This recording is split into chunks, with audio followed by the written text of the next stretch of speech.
क्या हम दीपावली सच में मना रहे हैं या सिर्फ ये एक रात का शोर है या मनोरंजन है?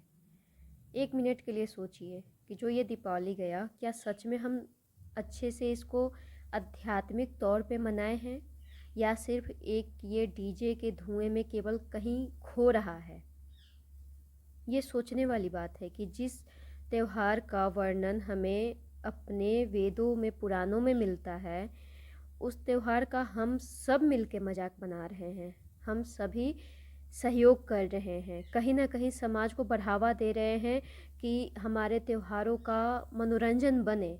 आने वाले समय में केवल एक मनोरंजन मात्र ये रह जाएगा और कुछ नहीं। हमारा जो ये त्यौहार है दीपावली, इसका वर्णन हमें स्कंद पुराण, पद्म पुराण और नारद पुराण में मिलता है। इनमें कहा गया है कि कार्तिक अमावस्या के दिन भगवान विष्णु ने राक्षस बलि को पाताल लोक में भेजे थे और उस दिन दीप जलाकर उत्सव मनाया गया है। इसी दिन दीप मालिका कहा गया, यानी दीपों की पंक्तियाँ। लेकिन रामायण में भी इसका वर्णन है। जब भगवान राम अयोध्या लौटे तो नगरवासियों ने दीप जलाकर स्वागत किए। आज हम दिवाली मनाते तो हैं, लेकिन उसका असली अर्थ शायद भूल चुके हैं। पहले दिवाली आती थी तो हर घर में लक्ष्मी पूजा, रात को जागरण, हरि कीर्तन, भक्ति के गीत गूंजते थे। चारों ओर केवल हरि कीर्तन, दीप जलना, खुशियाँ मनाना। लेकिन अब क्या सुनाई देता है? डीजे में गाना कम और डीजे का धुन ज़्यादा। अश्लील गाना, भोजपुरी गाने में भी बहुत सारे गाने ऐसे हैं जो बहुत ही अच्छे अच्छे हैं, लेकिन सिलेक्ट क्या होता है तो पलंगिया टूट जाएगा, सरिया कौन लाएगा, ये सब चीज़ें लक्ष्मी जी को सुनाया जाता है। मतलब एक कोई लिमिट नहीं है जो गाने वहाँ पे बज रहे हैं, और हम बढ़ावा दे रहे हैं उसको। हम जो समाज हैं वो बढ़ावा दे रहे हैं, क्योंकि उस पर आवाज़ नहीं उठा रहे हैं, कुछ बोल नहीं रहे हैं, टोक नहीं रहे हैं। और सबसे तो ताज्जुब की बात ये है कि घर की महिलाएं नहीं टोक रही हैं, नहीं बोल रही हैं कि इस प्रकार के गाने बज क्यों रहे हैं। भोजपुरी गाना बजाना ही है तो इतने सारे अच्छे अच्छे सॉन्ग्स हैं, बहुत सारे हैं, लेकिन फिर भी वही सब गाने बजाने हैं जो लड़कियों को टारगेट कर रहा है, जिसमें अश्लीलता है, जिसमें केवल शोषण है। कोई आध्यात्मिक से जुड़ा कुछ है ही नहीं, कुछ नहीं है। केवल शोषण वाले गाने हैं, अश्लीलता वाले गाने हैं, और बस इस पे नाचना है और कुछ भी नहीं है।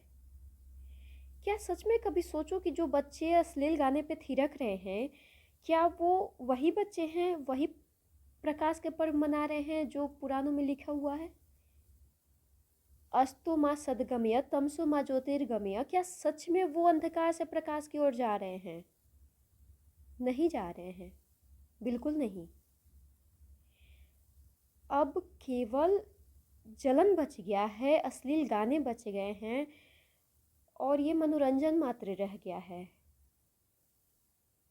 ताजुब की बात है, बहुत ही ताजुब की बात है कि हम सब फिर से एक अंधकार में जा रहे हैं, जहां हम इंतज़ार करने के कोई आएगा, विवेकानंद, शंकराचार्य, स्वामी दयानंद सरस्वती जैसे कोई आएंगे जो हमारे धर्म को एक प्रकाश की ज्योति जलाएंगे। हम उम्मीद में हैं कि कोई आएगा, तब तक हम अश्लील गाने सुन लेते हैं, अश्लीलता फैला लेते हैं, मतलब कर लेते हैं जितना करना है, सब कुछ अंत कर लेते हैं। एक चरम सीमा होता है, उससे पार कर लेते हैं। कोई तो आएगा, कोई तो उजाला जलाएगा, कोई तो दीपक जलाएगा, ऐसा जो फिर से एक हिंदू राष्ट्र, सनातनी राष्ट्र और एक सनातनी आध्यात्मिक बनेगा। हम लोग ये सोच के बैठे हुए हैं कि कोई तो आएगा, कोई नहीं आएगा। जब ज़्यादा होगा तो कोई एक उठेंगे, जिनको अंत लगेगा वो उठेंगे, और उनके भी खिलाफ लोग उठेंगे, जरूर उठेंगे। इसमें कोई ताजुब की बात नहीं है। तो ये सोचने वाली बात है। ये जो वीडियो है ये केवल एक क्वेश्चन मार्क है उन सभी पे जो ये सोचते हैं कि हम जो गाने बजा रहे हैं या फिर हम जो गाने सुन रहे हैं, जो लक्ष्मी जी को रख के, सरस्वती जी को रख के दुर्गा जी को रख के ऑर्केस्ट्रा बजा रहे हैं, ऑर्केस्ट्रा रख रहे हैं, लड़कियों से डांस करवा रहे हैं और साथ में डांस कर रहे हैं, बिना उसके परिस्थिति को जाने हम ये सब कर रहे हैं। और कहीं ना कहीं इन सब के बीच हम सब जिम्मेदार हैं, हम सब पाप के भोगी हैं जो इस चीज़ को बढ़ावा दे रहे हैं, हम सब हैं। तो ये बस वीडियो केवल सोचने के लिए है कि सोचिए कि क्या सच में दीपावली हम मना रहे हैं, क्या सच में उजाला फैला रहे हैं, क्या सच में प्रकृति को, पृथ्वी को, वातावरण को हम लोग सच में क्या शुद्ध कर रहे हैं। और अगर कर रहे हैं तो कंटिन्यू कीजिए, और अगर तनिक मात्र भी खुद पे सवाल उठे तो इसको सुधारने का एक निर्णय ज़रूर लें।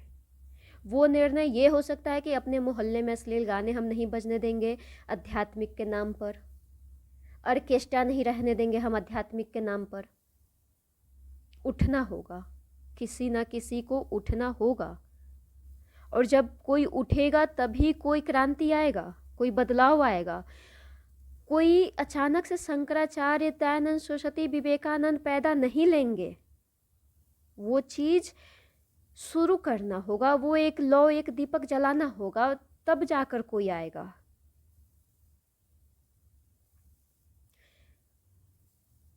आज के वीडियो में बस इतना ही बोलेंगे हम कि जो चीज़ हो रही हैं क्या वो सच में सही हो रही हैं, आध्यात्मिक के नाम पर, भगवान के नाम पर, श्रद्धा के नाम पर, पूजा पाठ के नाम पर जो चीज़ हो रही है क्या वो सही हो रहा है। और अगर नहीं हो रहा है तो हमें उठना होगा, हमें आवाज़ उठाना होगा, हमें बोलना होगा, हमें सवाल पूछना होगा। अब नहीं पूछेंगे तो अब वो मौका नहीं आएगा जो एक अलग से क्रांति लाएगा, एक अलग से आध्यात्मिक समय शुरू होगा। ऐसा कुछ भी नहीं है, हम ही लोग कलयुग को बढ़ावा दे रहे हैं। कलयुग जो है हमसे है, हम बढ़ावा दे रहे हैं ये सोच के कि कलयुग है, हम अश्लील गाने बजाएंगे, हम ऑर्केस्ट्रा रखेंगे, हम आध्यात्मिक के नाम पर कुछ भी करेंगे, कुछ भी करेंगे।